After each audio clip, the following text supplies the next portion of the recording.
Rolling. Hey guys, welcome to the MuseCast number 37. We have a special guest with us. This is Matt. Matt, please introduce yourself and tell us what band you are in. My name is Matt McCready. I'm in quite a few bands. Right now, it's actually only three. I play bass in Neverender, and I play drums in a band called Fields of Saturn. And I have a new unnamed project that I'm still shopping around, trying to kind of get started. We just found a drummer. We're looking for that second guitar player, and good And so stuff. are you on guitar in that or you're on bass again? I'm on bass, so bass in So two you're bands, drums on the okay. other. I Yeah, I'm an see. I see.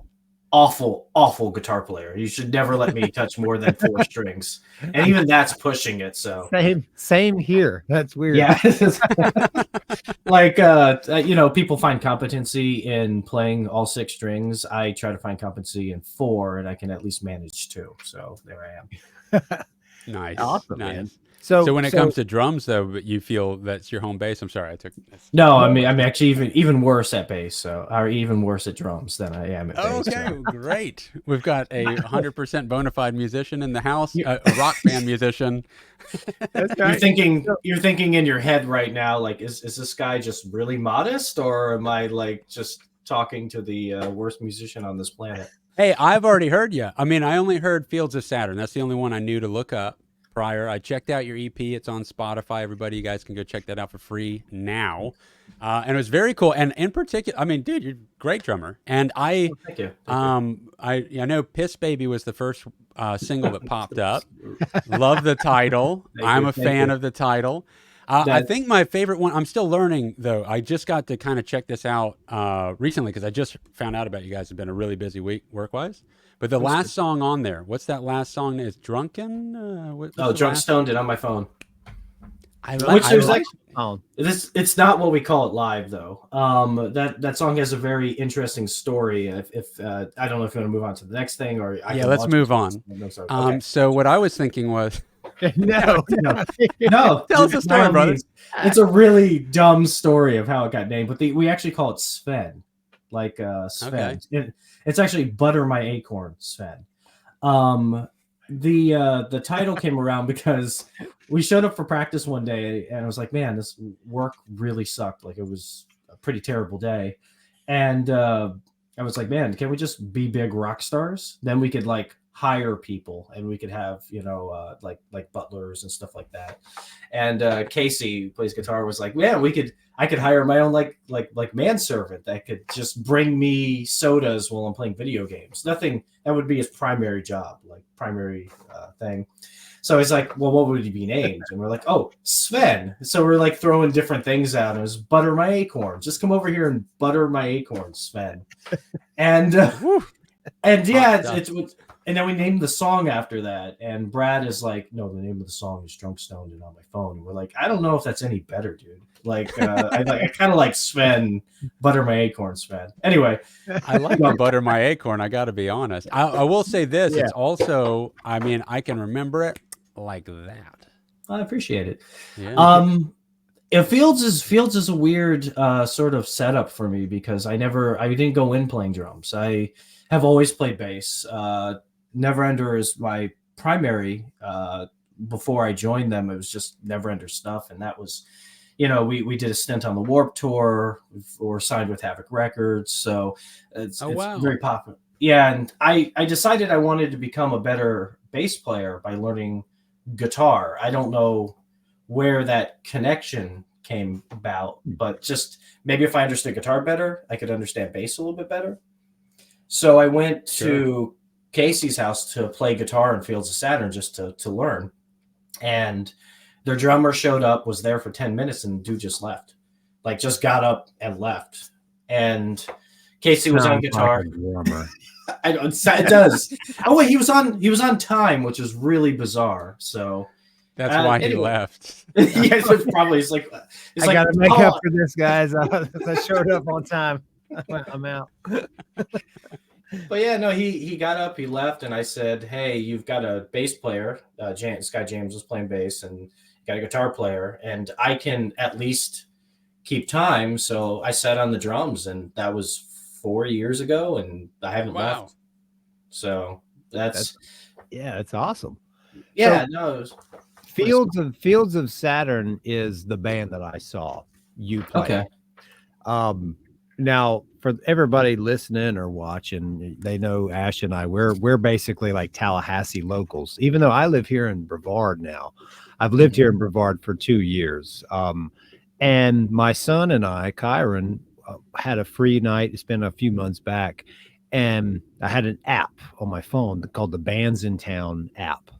And I was like, let's just find a rock show. Let's just go find a local show. I was like, let's just go find somewhere cool, something close by. You know, I don't want to drive to Orlando, and I want to, go to a local underground, Brevard show. And the Fields of Saturn show came up, and the name I was like, that's cool, Fields of Saturn. And I was like, they're playing tonight. And I pulled up, I think it was Piss Baby that came up when I looked it up on Amazon Music. I was like, these guys sound cool. And my son was like, yeah, let's go check it out. It was in a record store. Oh, vinyl. It was in vinyl. It was in okay. Savvy Vinyl. It was in, yeah, I was like, this is cool. I like it already. It's a rock show in a record store. You walk in, it's tiny. It's like, I was like, oh yeah, this is like Ash. Like, it's like if Big Daddy's was a record store. Oh yeah, and not only is it that size, but there's also records everywhere. And all they did, they moved like the center aisle of records out, and the bands are all on the floor in front of like the registers. And but it was like full band setup. And you think like a show in a record store, it's like stripped down, maybe they're playing acoustic. No, it was like, and the whole show was so cool because it started out, the opening band was called Yaldiv, and Yaldiv is two guys, a guitar player and a drummer. And then fun interesting fact. I know what show you're referring to. Was it freezing cold that day? It was cold. Yeah, it was over the winter. I remember I was wearing my leather jacket or maybe a hoodie, and it was cool outside. Yaldiv, their singer, he says one or two things, but the guitar player in there, that's Brad from Fields of Saturn. Yeah, no. So, I was going to say the opening band, the guitar player was in the opening band, and then he was also in Fields of Saturn, which you played drums for. And then Casey is your guitar player and the other vocalists. And then when they switched over to the next band, okay, if I remember this right, your bass player was then the drummer for the next band, and your guitar player was also the guitar player in the next band. Yep. I was like, wait a minute. All these guys are all interconnected. This is just like what I am at some point in Tallahassee and like playing shows in 3 different bands in the same show. I mean, this is awesome. That's Melbourne. Honestly put, there's about maybe 60 to 70 active bands, but only like 30 actual musicians in town. So it's a fun fact. Ash, where are you from? Are you from Tallahassee? Oh yeah, I was born and raised here in Tallahassee, and so I was around here during the era of Floyd's Music Store was a really big place here, and while it's called a music store, it literally was just a venue. It didn't have any records or anything like that, and that's where Creed, kind of got their foundational start and took off, and then made it big, and then claimed Orlando as their home base, and everyone here was like, fuck you, Creed. Nobody liked Creed anymore after that. Creed's still real popular in Tallahassee. Not really.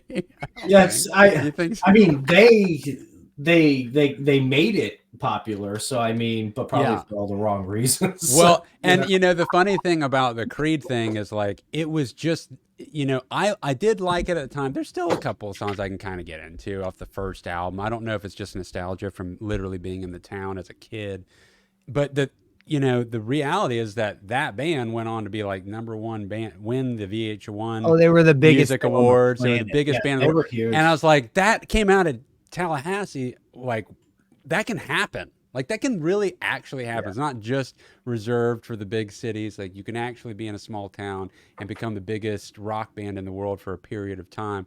And it was, I saw them open up for Metallica, and then that was it. I came back and started learning how to play guitar because I realized like how far they had come. And, I was like, wow, I want to officially learn how to pursue music. And then I went at it. And so I was in a band here for for over a decade, and then I took a break and got way into video stuff, and now I'm back in the mix a bit with this Cue the Muses stuff with Dick. Well, it's good that they got you into it. I mean, think about it this way. I mean, the only thing that changed about Creed, and the only thing that changed about like Limp Bizkit or these other groups that were terrible or were great at that time and now are considered terrible, is just fan base opinion on that. I mean, Yeah. You know, they made some good tunes that get caught in your head. I mean, if you can pull that off, if you can do that, even if your legacy. Sorry. No, I just like a month ago revisited Limp Bizkit's Significant Other and their first album. I can't remember the title of that first one. Was it just $3 bill, you all? Yeah.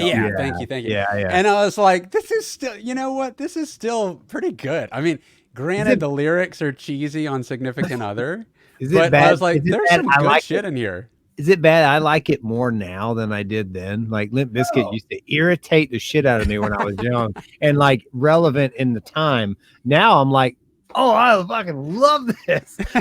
My son loves it. You know, the first two albums were actually they held up. I mean, they were doing something pretty original at the time. The rap rock thing was just emerging, and they were kind of at the cusp of that. It was them, and then I feel like Linkin Park followed that. They came after that, and they had a bit of a poppier, more straight sound, and they had some cool stuff. It was like direct. I feel like they perfected it. I think they did. I think it was molding around. It had influenced a little bit in Korn, which was still sort of based in or that slower like thrash metal. I don't know exactly how to define it, but they had elements of that, and so did old Deftones had elements of that, and then and then all of a sudden, like Linkin Park came around and said, "This is how you perfect that style," and they nailed that sound especially on a commercial sense. They kind of met some interesting medium between it being that commercial appeal, but then also putting in enough stuff that it was like still on the outskirts of it. It was different enough, edgy enough.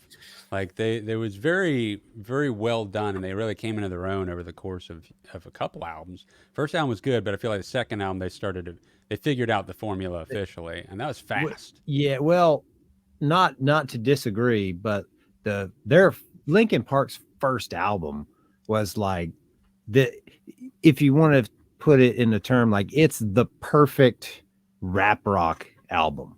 I think the other band, like, because Meteora, it was more rap rock, that first album. Well, yeah, they had a formula. Every song had a formula that they stuck with. It was in the verses, and then Chester came in with just that raw Cobain kind of just scream. Like he would just effortlessly hit that scream. That's not an easy thing. And people who didn't like that kind of music, I remember hanging out with a girlfriend at the time. She's like, I don't like this kind of music, but I really like the way that guy screams. I like that. And I don't like screaming music. And that was like one thing I was like, they're onto something. They're bringing that element into a mainstream. You know what I mean? Yeah, they did do that. That was impressive. I mean, they really pulled that off. I think they did a good mesh, and the thing about Chester that keeps these bands timeless, where you go ahead and you think of like Jonathan Davis from Korn, or you think of Chester Bennington from Linkin Park, is that they're irreplaceable, and that like Chester's done. He's God rest his soul. He's passed away. There's no replacing that. There's no bringing back Linkin Park. Same thing would happen if Jonathan Davis passed away or anybody else. So but then the same thing falls into even Limp Bizkit. Nobody can replace Fred Durst, even though you might think it's silly. Yeah. But always keep in mind these bands like Limp Bizkit or God, if you like Creed, if you like 311, if you like Nickelback, if you like these bands that people sort of, can I cuss on this thing? Yeah, go for it. Okay. Oh yeah, don't you fucking cuss. Okay, I'm just making sure. I was waiting for an F-bomb. I was going to follow you guys along, but I haven't heard one yet. Don't listen to any of that shit. Don't listen to it. If you like something, it's. I think we've lost the spirit of rock and roll, which a big spirit of it was fuck you. I like this thing. Fuck you. I like to play D&D. I'm in Weezer, but I'm still in a rock band. You know, like it's Yeah. everyone's got to be cool now. Or no, screw Yeah. it. I like Limp Bizkit. Their new album's fantastic. Limp Bizkit Still Sucks is fucking fantastic. It's like one of the best things I've heard. Is of it? Okay, I need to go check It's it out. absolutely I never visited amazing. it. Okay. The new music video's hilarious, Ash. You haven't seen the video that's like No. it's them, they're playing in like a garage, like they're jamming in the garage, but they have AI edited all their faces, and they're like, one of them's like President Biden, one of them's like the Queen of England or some shit. It's West Borland is Biden. West Borland's Biden. Oh man. And, When did this come out? really When did this drop?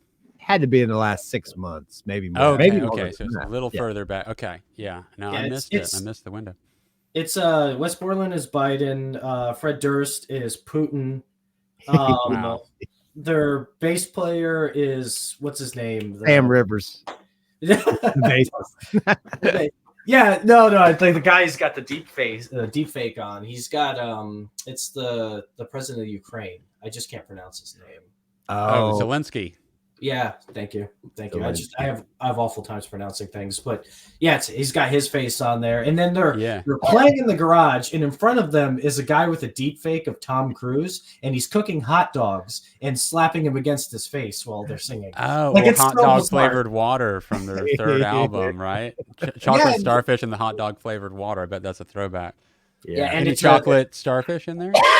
No, it's just the hot dogs, but the Tom Cruise is a throwback because I don't know if you remember, it was Mission Impossible 3.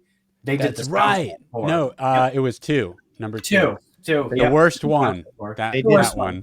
They did the was the worst soundtrack one. for it. What Limp Yeah. Bizkit did? They had the theme song. You know how like on. Yeah. They didn't really keep that idea going though, did they? Like, so on all the James Bond movies, a theme song is done by some famous artist now, right? Like even Chris Cornell did one, Beyonce did one. Mission Impossible started to try to do the trend where they figured out a way to play the Mission Impossible theme. But I believe they did it that one movie and then never returned to this concept of incorporating the bands to perform the. Am I right? I Or don't are know. there different bands killing it still? I think they got away from when Daniel Craig took over. When Daniel Craig took over, Well, that's James Bond. Sorry, But I'm saying on Mission Impossible. Mission Yeah, Impossible with maybe. Cruise. I haven't seen a Right. Mission Impossible movie in about since Me either. Me either. And Guys- Ash is about to lose his mind. Guys, I'm just saying they got like it became a different series Okay. after like 3. It became like, oh, this is like really good. These are some of the best action movies that you can find. What number now? What number are they up to right now? I Like, think what they're number? on 6.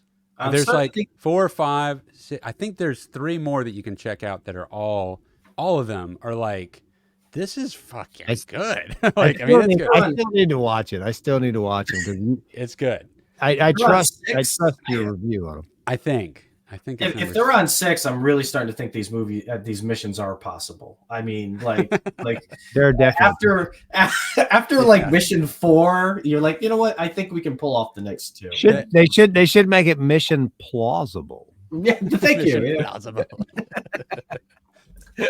Good stuff. Look, you guys are here to see Tom Cruise jump off something. Let's keep the focus right here. Oh yeah, and well, that's the other thing that makes them kind of fun too. An additional thing is that he's been doing his own stunts for the last like 15 years. Now that he's old, now he starts doing all his own stunts. He broke his foot in the last Mission Impossible movie, literally jumping off from one building to another building. Now, granted, he had cables on, but he still did the jump and broke his foot. Finished climbing up the building, got over the top, then they cut the scene, then he collapsed. It's pretty cool, man. And then like on the Top Gun stuff, he's like a American Jackie Chan now. he is kind of the which is crazy that you would even begin to compare these two things, Tom Cruise and Jackie Chan. There's no way, but he does fly the jet. I mean, and Top Gun, he did a lot of jet flying. The dude legitimately flies jets. I mean, he knows how to do helicopter. He does all his own stunts for all his action movies for the last like 10 years. And the dude is like, he looks like he's in his 30s, and I think he's like 83. he's got to be up there because I feel like he was my Scientology, y'all. When he did Top Gun, the first one, and I'm 40. Yeah. And that came out when I was 5. There's some actors out there that like they're 60 and they haven't changed. Like Paul Rudd. I think Paul Rudd is eternal. Yeah. Like I How think old is Paul Rudd? Paul Rudd's like 59. Yeah, he's gonna No hit 60. way. No, He is seriously. in his 50s. Paul Rudd is in his 50s. Everybody that's was somebody is in their 50s now. That was Yeah. like a big deal to us, whether they're musicians or me and Dick. We have tickets to go see King Crimson play, and Danny Carey, the drummer from Tool, is sitting in with them, and so is Steve Vai. And I got to see an interview with them that's up on YouTube. I mean, there's many, but these gentlemen are getting old. Maynard from Tool just turned 60 and did his celebratory birthday tour with Pussifer and A Perfect Circle and Primus. And, celebrating he's 60, which is like crazy how time flies. I don't know how old you are, Matt, but. Oh, I'm going to be 44 this year. No shit.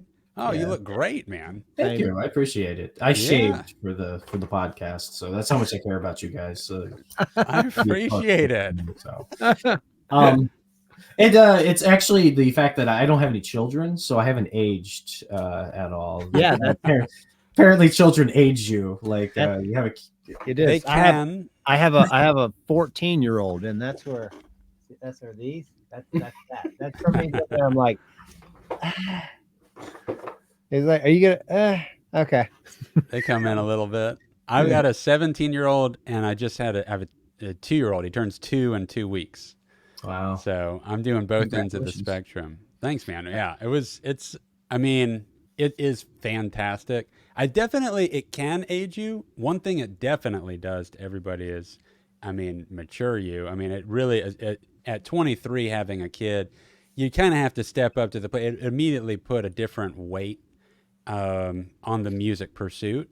Is deep into our musical pursuit, and at that age, you don't have a very good financial situation anyway. So then you're going to do a kid too. And I remember that being that few years was a bit of a turning point for me on how much I'd be able to do, given at the drop of a hat, there's the opportunity to go on a leg of a tour with name band, but I was ready to do it. I kept that mentality for years, and then it just gradually slid into more and more video production, and that's what stole me away from music for about 5 years, and then making the return.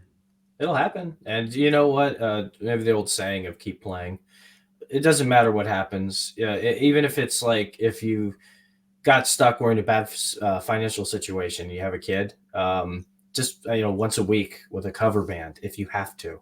You just gotta keep playing. And I learned this lesson really, really hard because I took 10 years off. I was with a band called Nothing Yet back in the early 2000s, and we had a deal on the table from Sony, and drummer didn't want to commit to trying to push it, and the guitarist ended up leaving, and I was just like, I don't know, what am I going to do? So I went back to college, and then I got married, and the ex-wife now, wanted to live that life where you have the white picket fences and 2 dogs, a couple kids, stuff like that.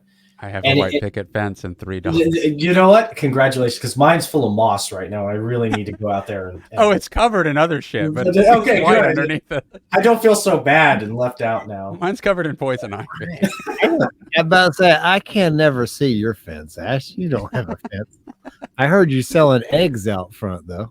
Yeah, we got eggs and chickens and all that. It's a podcast. He can say, whatever he wants. I've got a 6 foot tall lead fence, and we could leave. Unless you're there. For me, I don't know.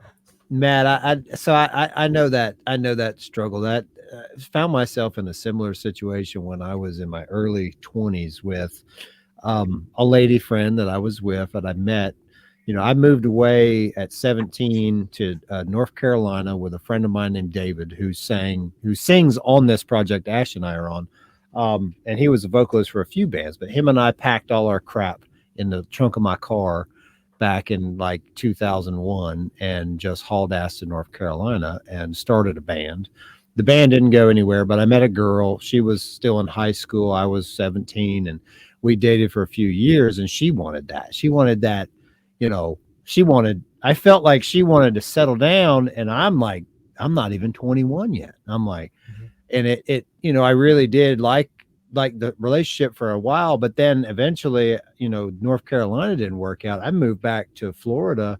I moved to Clearwater, Pinellas County, not Clearwater, mind you. It was Larghetto is where I lived, and it didn't work out with her and I because she wanted to settle down, wanted to go back to North Carolina, and I mean, I was 20. I turned 21, and I wanted to take over the world. You know, I was just ready to do music and travel and do anything and everything related to that, and not be locked down like that. Like, wasn't ready, and it's still. I mean, I have a house and a fence now, and I've been with my partner Amber now for 10 years, and but there still always has to be time for music, for being creative, because that's like kind of like what it's the glue that really holds me together. And I think you guys can relate, right? It's like that. Yeah. You have to have 100%. that passion.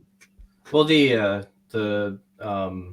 I could totally 100% relate, because I did that for like 10 years. You know, we were married for quite a bit, and I was miserable, and I couldn't figure out why, because you know, the band had dissolved, and I never really thought music. Like, after about 5 years, you don't really associate that with yourself anymore. You're like, oh, I once was a musician, but I'm not that now. I haven't even touched my bass in like, you know, 5-6 years.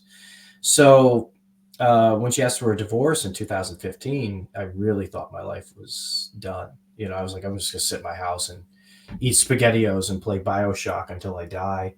But I remember I went out to a show, and I haven't been to a show, and I was just like, I gotta get out of this house, or we were completely insane. And I met some friends, and then one day I just was like, you know, I haven't played bass in forever. And I just was like, hey, you know, Facebook, anybody need a bass player? I haven't played in 10 years, but you know, anybody looking for one? And a buddy of mine tagged it, and it was Jason Ants, who played with Whisper to a Riot, and then prior to that, he had a band called the Contenders that were looking for a bass player, and it was like late 90s rock, like a grungy type style, and I was like, they were like, hey, we're looking for a bass player. We don't want to play out at all, maybe one show every 3 months. So, and I was like, that's perfect. I can figure that out. And then, like, I joined, and I got better. And then a buddy of mine named Kevin called me up and said, hey, I'm trying to put together Neverender as a project. And would you sit in for bass? Because his bass player had some legal issues, and he couldn't do it. And I sat in for a little bit.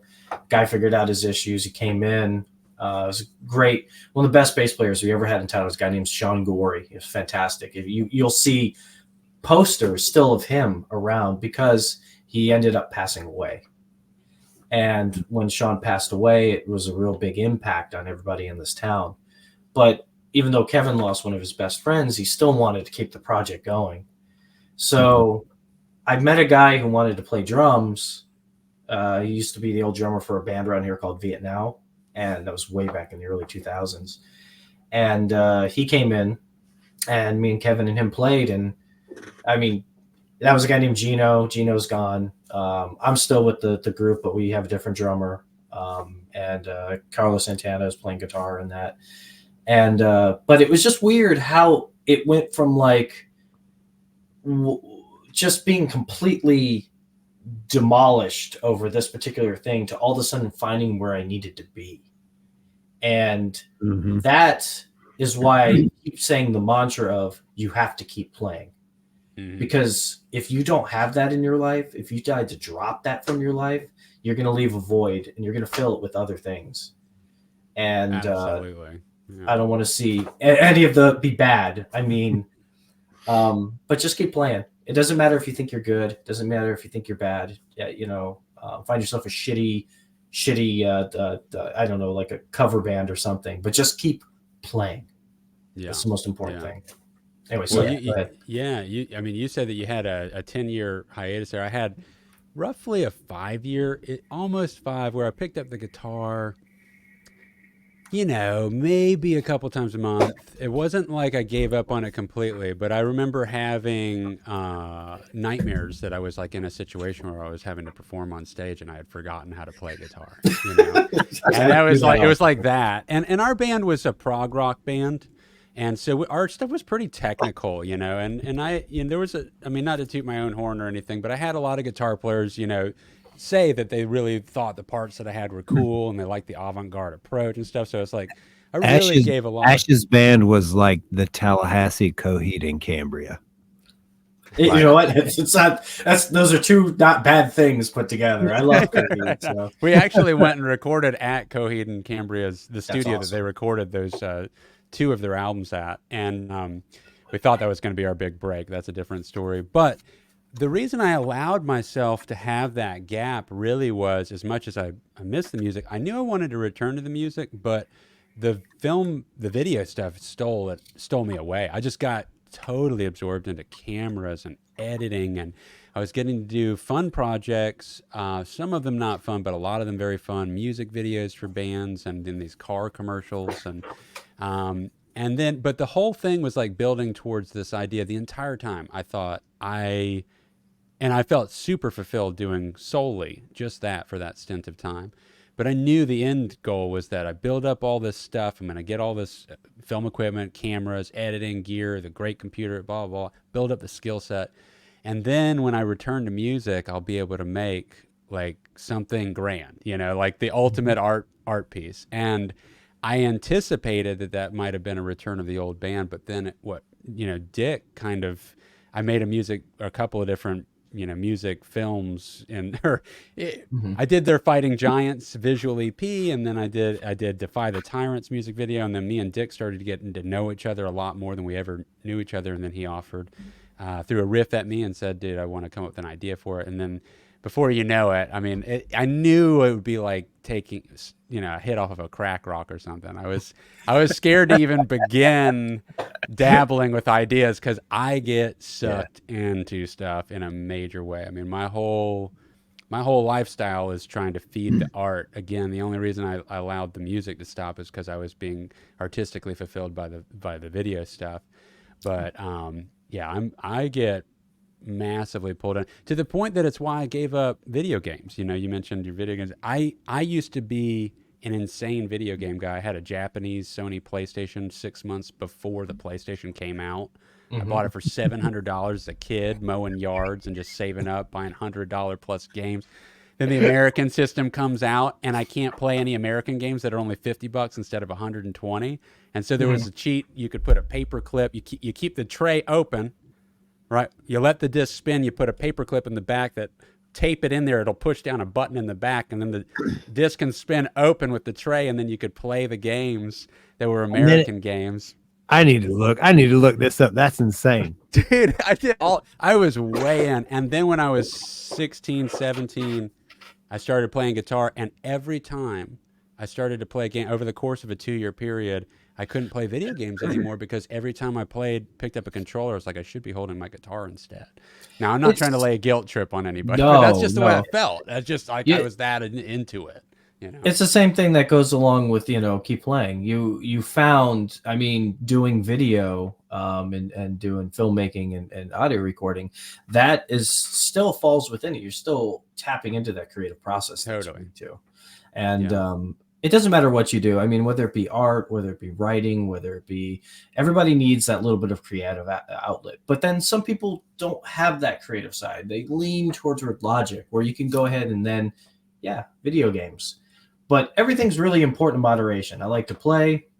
I play in a lot of bands, but then at the same time, we were talking Diablo 4 in the test room before, and that's been my current like. And it's just, you do what makes you feel balanced, but you don't go too far into one side. So yeah. It's like you take video games. For me, it's like a quick escape. If I'm not careful, like we were talking before, I play a game called Elden Ring, which is like this massive most beautiful, gorgeous game that I've ever like experienced. Like on a PlayStation 5, on a big 60-inch, high def TV.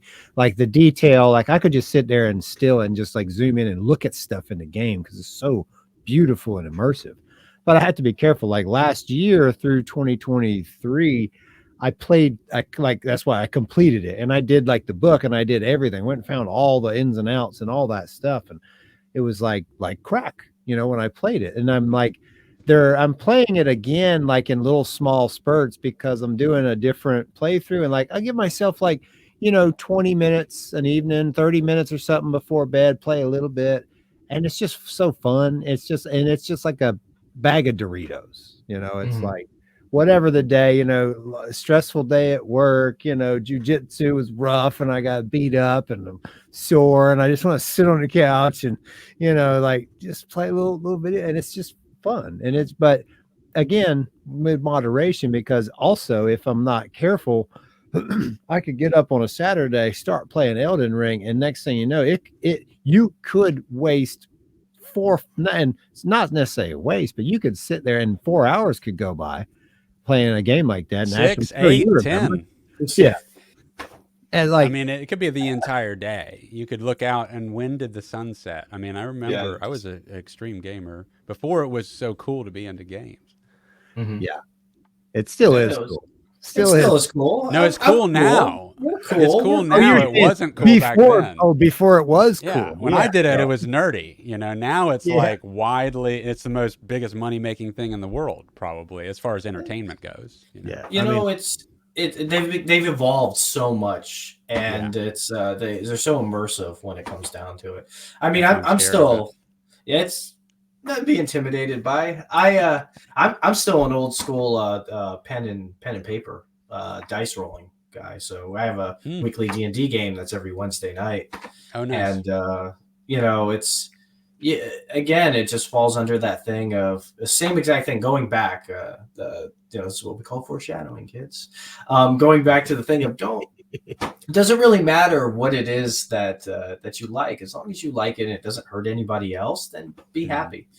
I play D&D. I have, I got my video games. I play Pokemon Go pretty extensively, but then at the same time, I have to turn that off, and it's time to do music. I need to work on my my bass lines. I need to go into the studio. I have a run. Neverender has a new album. We're gonna have to start promoting that. I probably have to sit down and relearn all the songs because we recorded that thing like a year ago. Oh yeah. And been there. It's been there. So you're like, oh man, I don't even remember how to play these things. Okay, I need to sit down and relearn them. And nothing wrong with playing a little games, swiveling over, playing your bass for a little bit, swiveling back over, playing your games. As long as you can balance it, life balance is the most important thing. Work too. Yeah. Oh yeah. Where did you guys record? I mean, the Fields of Saturn album that I recently listened to. Did you guys? We went to a guy up in Daytona, Matt Going's Killian Studios. He plays in a band called All Gone Gray. They're based out of the Daytona area, and he's a primarily pop punk tech. So a lot of the guys from the Orlando scene have recorded with him, like the Problematics and Dial Drive, and I think the Longest Haul did a recording with them. That's all your Orlando punk rock guys. So Field said, really punk rock. And I was like, yeah, but Matt can do anything. Like he really can. Right. He does pop. And so we went and we recorded with Matt at Killian Studios, 2 songs in one day. And it was fun. He's really good. He's one of the best techs that I've ever worked with because I've worked with some that have been like, they won't give you feedback if something doesn't sound right. But then I've worked with ones that give you a little too much feedback. We're like, no, wrong. Do that again. Are you my boss? What are you talking about? Yeah. Matt's fantastic because if you do something that doesn't sound right, he'll go, I think you can do that better. And that's it. And then we go back into it and we record, and he's so laid back. He's one of the best audio engineers we've ever worked with. So that's awesome. That's so important. It really is. Like that's an audio engineer's job, is to bring an artist and help help the artist be the best version of themselves that they can be. You know, I'm an aspiring audio engineer. I work mostly with friends, but the guy that we worked with for the album, Brett, is kind of like, he's who I try to base what I do off of. You know, emulation is how, you know, you learn. You work with an audio engineer and pick up how he works. But Brett's the kind of guy where you'll track and he'll be in his chair and, you know, you'll get done tracking and he'll, how you feel about that? Let's do one more. Come on. Well, you got one more. Come on, let's go. Let's go. You know, like never. He always makes you feel so good, and then when he feels like the tension is like kind of building up, frustration or whatever it might be, you know, he'll just kind of stop and turn around and start telling stories, conversation, like totally break the mold, you know, kind of break the tension, and just take it somewhere else for a little bit. And then you're just having a good time talking with him, and then next thing you know, you're tracking again, and it's like a total reset. Like the way he does it is beautiful. And it's like that. You gotta have it, yeah, because you can't force that artistic, you know. And it's weird because the artistic part of it is like the writing part, you know, like when you're creating it, that's more the artistic, and then, you know, it gets real procedural. It can get too procedural sometimes, like what you're talking about. Some engineers, you go in, it's like, okay, you got to do this, and this to the click, this and that. It's like, whoa, hold on. Like you're building it. You're building a puzzle now. You're not creating this living, you know, moving, breathing thing.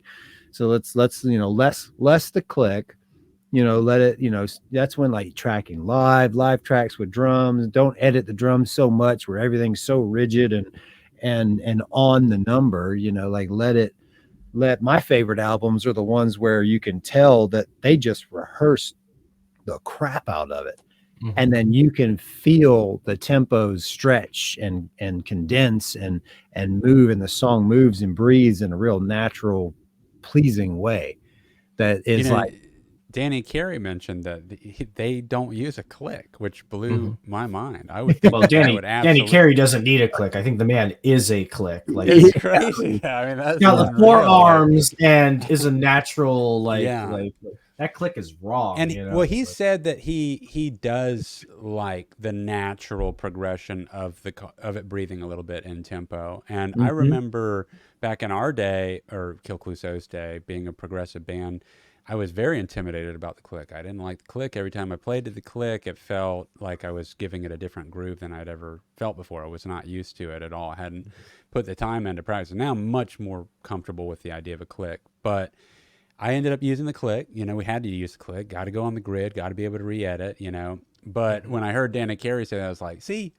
Like, that could have been pursued. We could have kept exploring that. Like, there's something to that. I mean, it's insane how subtly different the way that you execute a part will be given what you're locking onto. And locking onto a click, I think it's still how I would record, all right? But I'm just saying that there is something, you will come out of it with something different. You're going to be more dedicated to it. You won't be able to cut and paste as much, but there is something about it, and I do think it's not the right move for some players if they're good enough. There's a difference between acknowledging that the pace is breathing versus it getting away from you, and it's just breathing all over the place. And obviously, you're just not that great. Yeah. Well, and that's where a click is good. You know, it's like we were talking about with balance. It's all about balance. If you're doing, this is our job. Our job is essentially to create a recording that sounds professional but organic.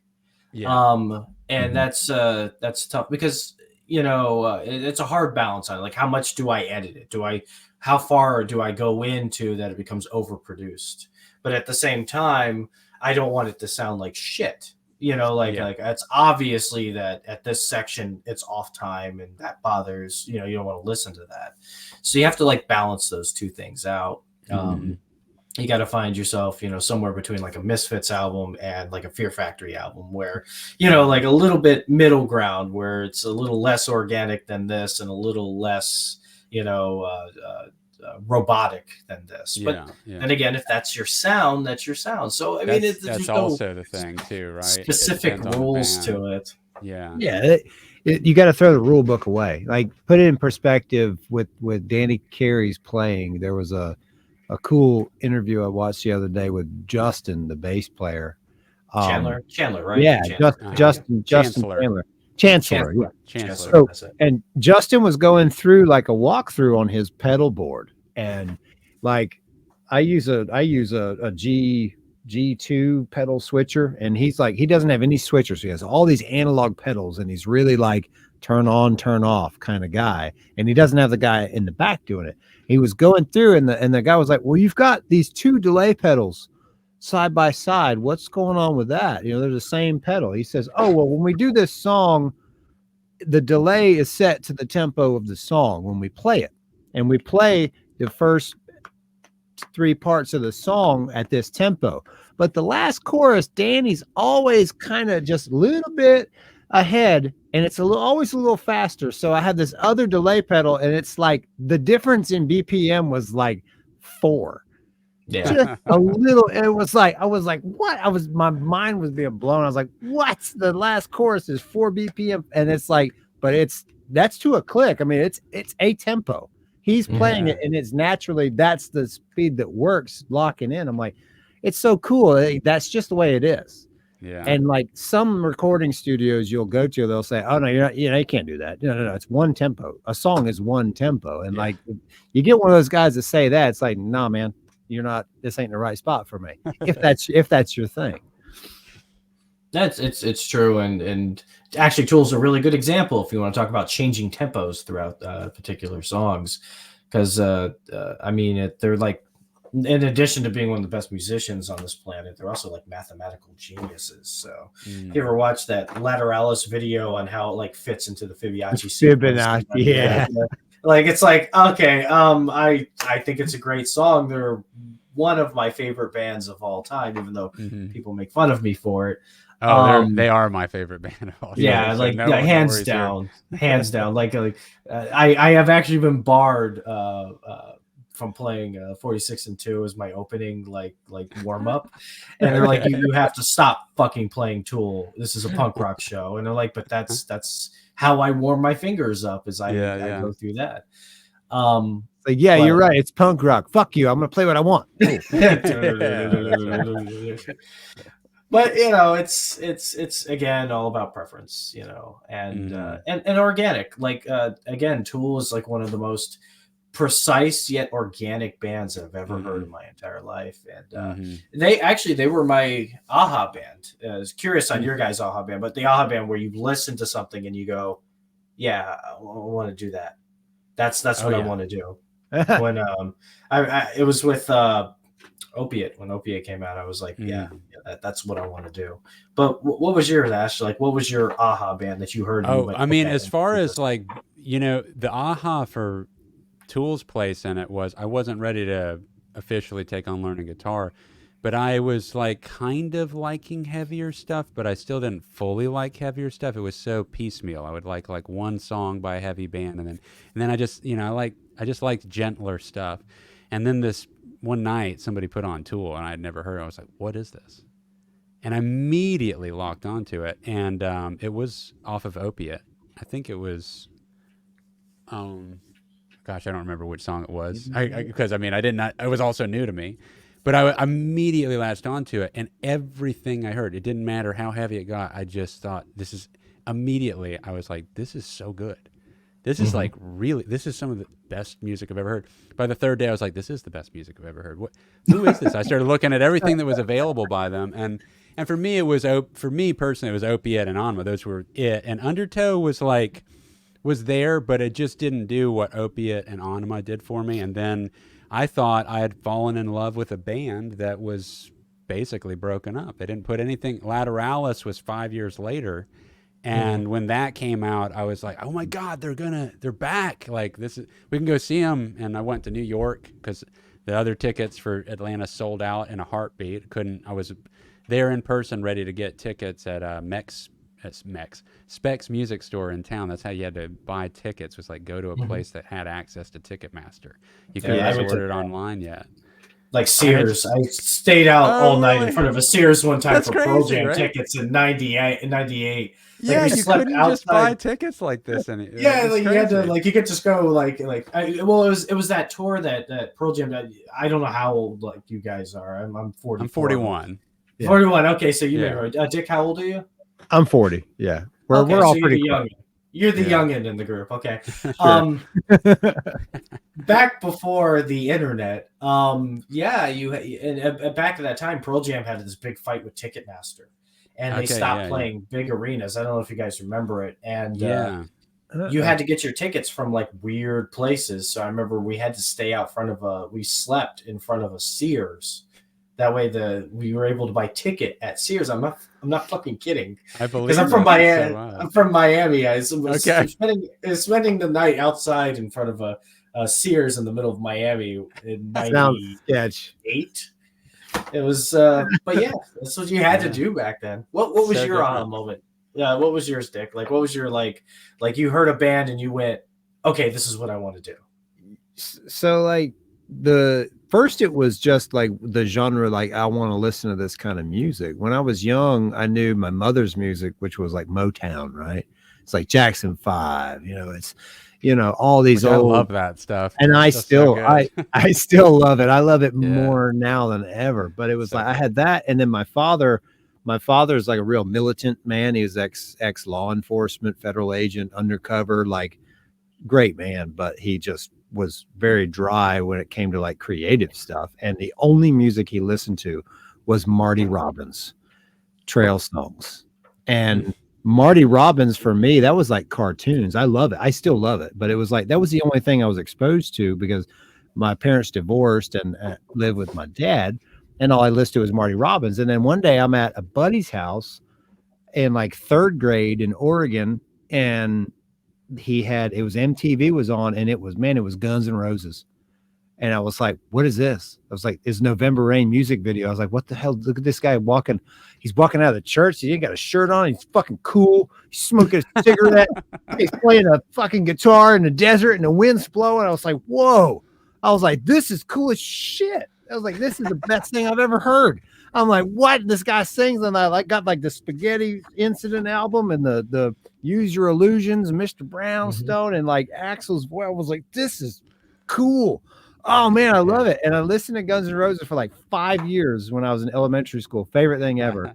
But I never like played music with that. Like I moved to Florida in 94 and got my first guitar in 97 or 98. And then by that point, it was Metallica. It was like, I went through this phase where I wanted to play bass first. And my dad had a bass guitar. It's really just a phase. You have to grow out of it. Like I just tell everybody that I've been on it for 10 years now. I should have moved on, but I have not. Just move on from the bass. Just move on from bass. Like at some point you get to graduate with the extra 2 strings. You really can go ahead and develop that. Like it was Cliff, man. It was Cliff for me, like specifically the Cliff Burton stuff and seeing his fingers. And I would like air guitar to the Metallica songs, just trying to make my fingers go fast enough to play it. Right. And that was like in the living room, shit's up to fucking 11, and just being an idiot, jumping around like a moron, just pretending, I grew my hair out long. It was like, that was it for me. And then I was brokenhearted. I found out that Jason Newsted wasn't Cliff. And then I like learned all this stuff had happened 10, 15 years prior. But I was like going through like the emotions, like, oh no, my favorite musician died. Like, yeah, he died 12 years ago, dummy. I'm like, but he just died to me. It's brand new. I was so upset. I was like, it sucks. That's actually a similar story with me. You mentioned buying your first guitar. I remember my dad bought, because I started on guitar. I realized I was awful and I moved to bass. But the first year I was on guitar, my dad bought me. My first one was a Squier, like a Fender Squier that my dad bought me. And I remember the day we went to go get it was the same day that they discovered Kurt Cobain's body after he had committed suicide. Remember, I was driving home, I had my guitar, and bling, bling, bling, and they're like, "Oh, live news report. The body of singer Kurt Cobain was found, self-inflicted gun wound," and it was like, well, okay, I'm not playing guitar now. But no, I still pressed through it. But yeah, I remember I got my first guitar the same day that they discovered that he died. That's how I know I started playing guitar in '94. Yeah, it's a hell of a marker. Yeah. So we know exactly how long you've been playing. Yeah, it's true. Well, you still got to take that chunk of 10 years where I just was like, I'm going to get super fat and try to raise and think I'm going to raise children or something. And,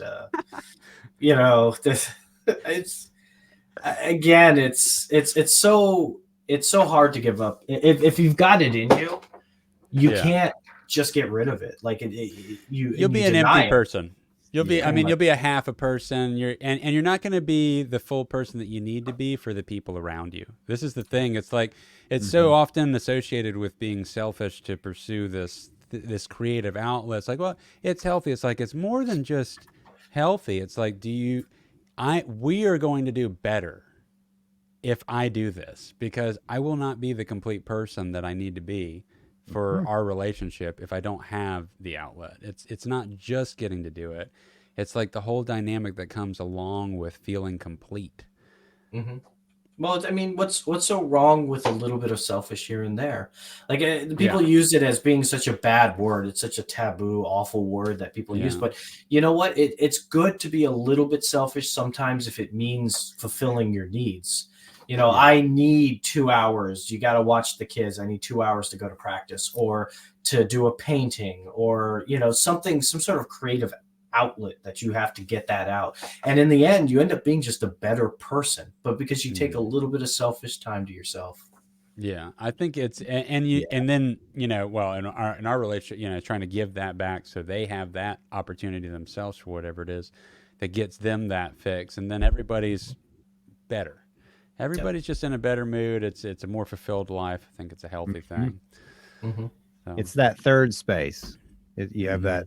Everybody needs that third space. You have your work life, you have your family life, home life, whatever, and then you got to have that third space that's just yours.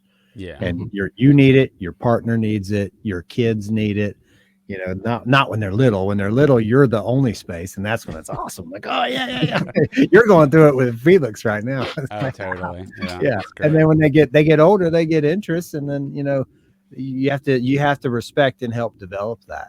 But like that third space is important. And then if you're like me, and then you have a third, fourth, fifth, 8, 9, 10th space, and you got to consolidate all your hobbies, and you take on too much stuff, and I like doing so many things that I could spend all weekend under the hood of my truck working on, tearing down the motor and replacing parts and doing plug and play like that. I love that kind of stuff. The martial arts stuff I love. I'm confident that I could stop playing music as long as I kept doing martial arts and went down that avenue. And that's another one that's like, it does scare me because I don't want to stop playing music, but I'm like, I could go down that avenue and be okay.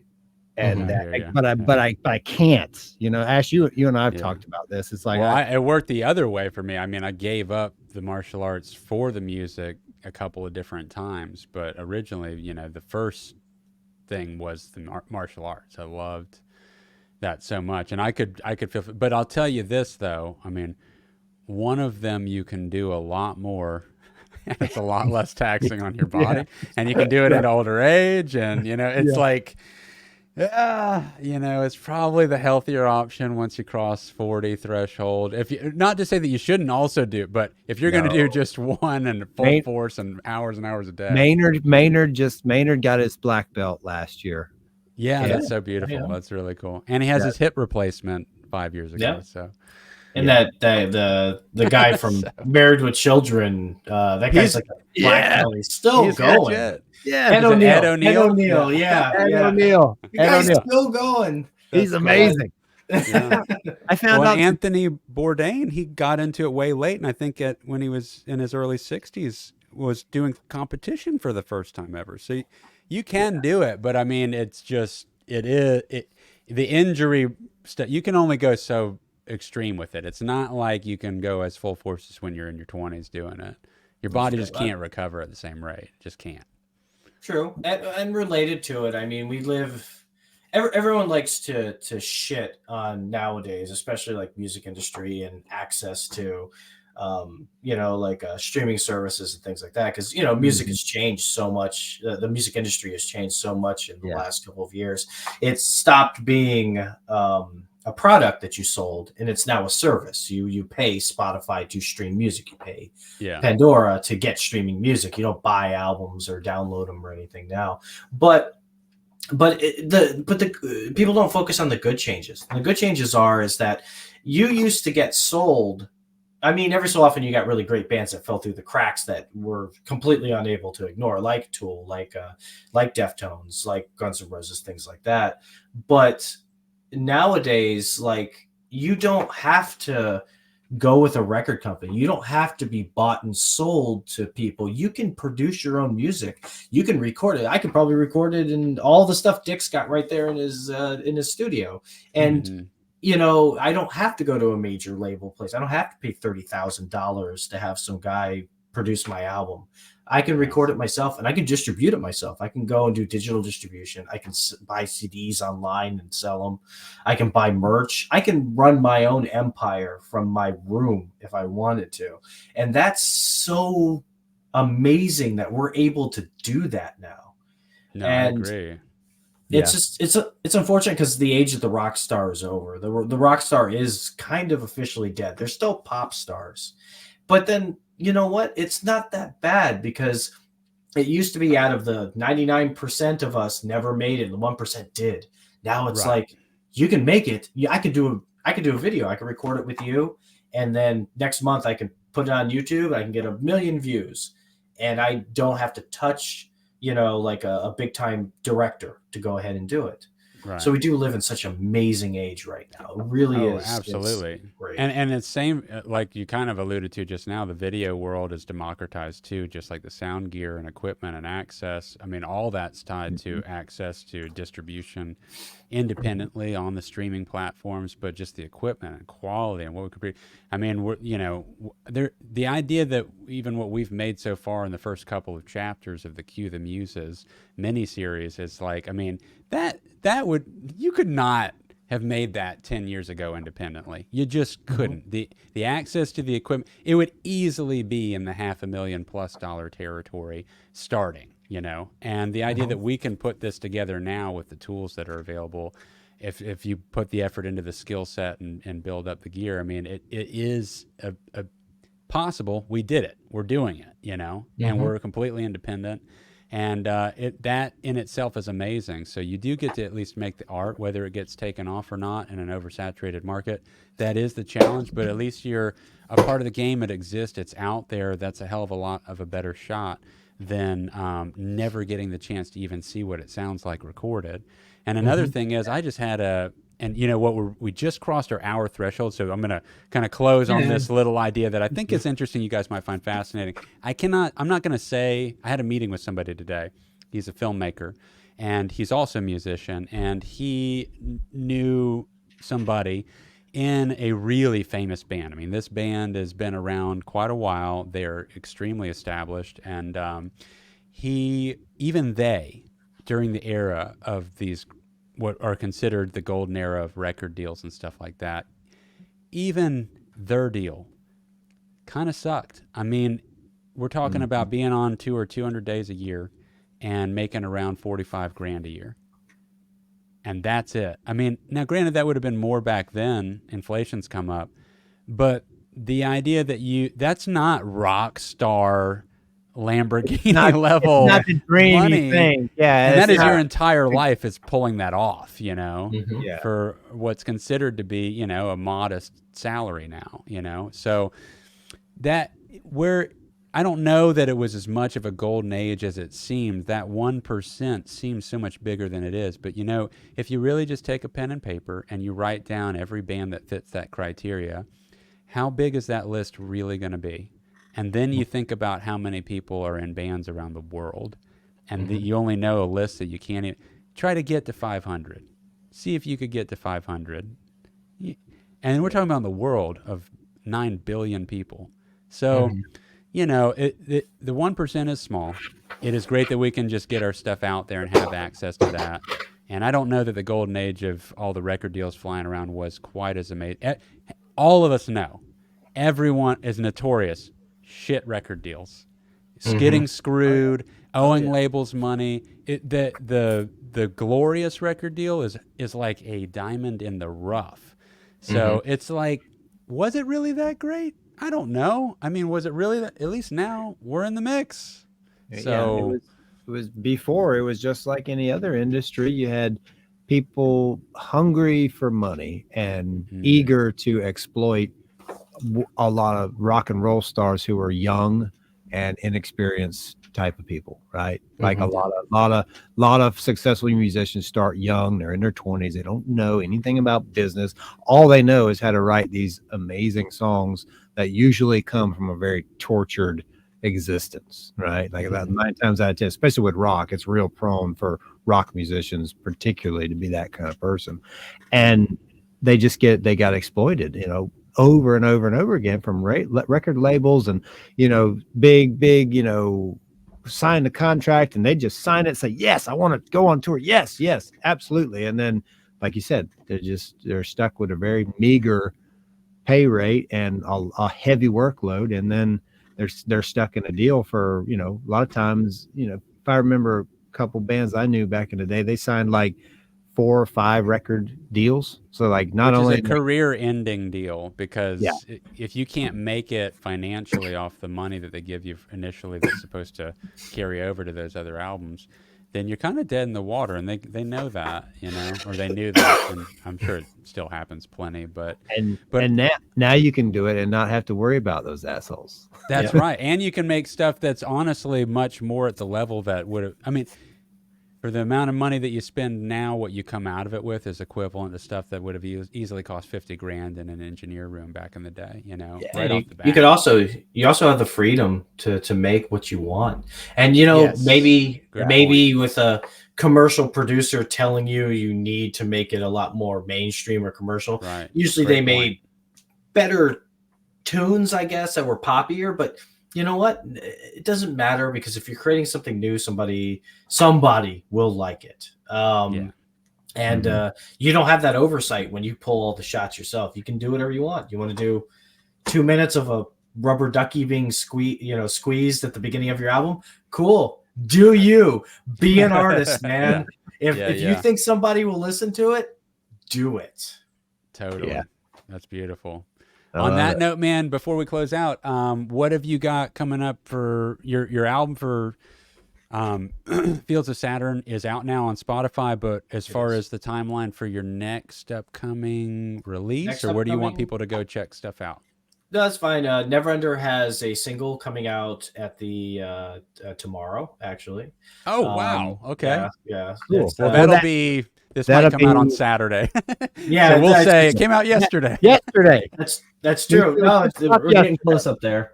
It's Strongest Man Alive. It's a cover of a My Hotel Year song. It's going to be out tomorrow, and then the whole album will be out very soon. Fields right now is going into recording. I'm going to start laying drum tracks down May 5th. Austin, the guy that you noticed that switched from bass to drums, is actually going to do the recording for the next recording, because he wants to sink his teeth into doing some engineering stuff. And we're like, just record us, buddy. Awesome. Hell yeah. Yep, that's going to be out. I mean, we're going to start laying the groundwork for that starting in May. So May 5th is my drum tracking day. And the next show that I'll be playing will be Fanarchy Fest. That's at Will's Pub in Orlando. That's with Neverender. And it's going to be a all-day punk rock show. It's going to be Saturday. And the 27th. The 27th? Yeah, 27th. So awesome. Yeah, and that's going to be Will's in Orlando with Dial Drive and a couple of other buddies. So hell yeah, man! Great, I'll try to come out. It's you said June 27th, right? No, it's May 27th. No, it's going to be the Saturday.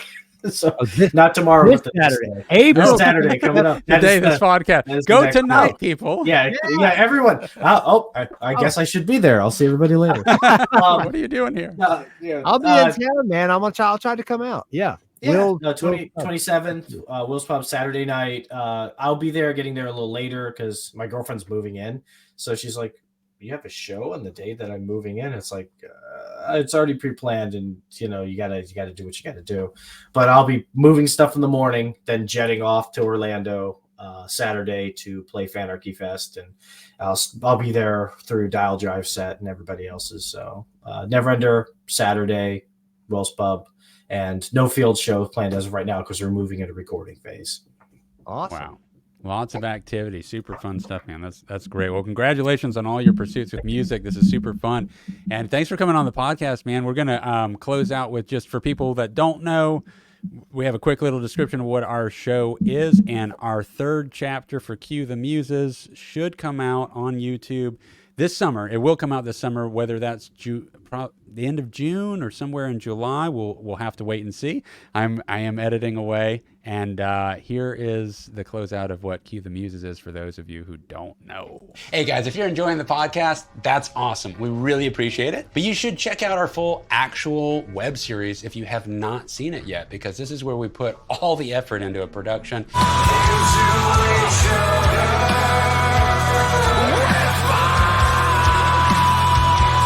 It's a sci-fi comedy, but we're a rock band, and so we put music videos inside of each episode. No views but your own easy escape. Don't pay no mind to what they say. They're in their own world anyway. Each episode features a new singer on each song that we unveil within the episode. And will they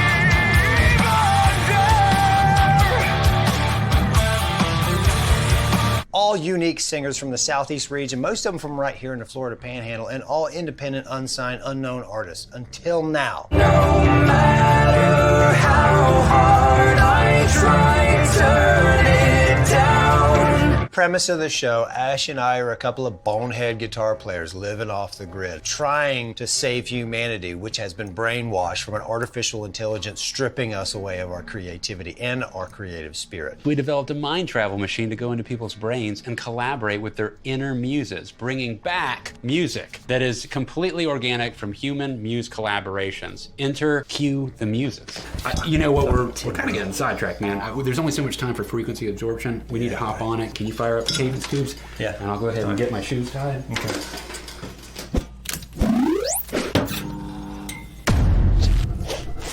Go ahead and hit that subscribe button and click the little bell. Tell YouTube that we matter, that you like us, and that you want to see more of us, because that's the only way that happens. Stay tuned.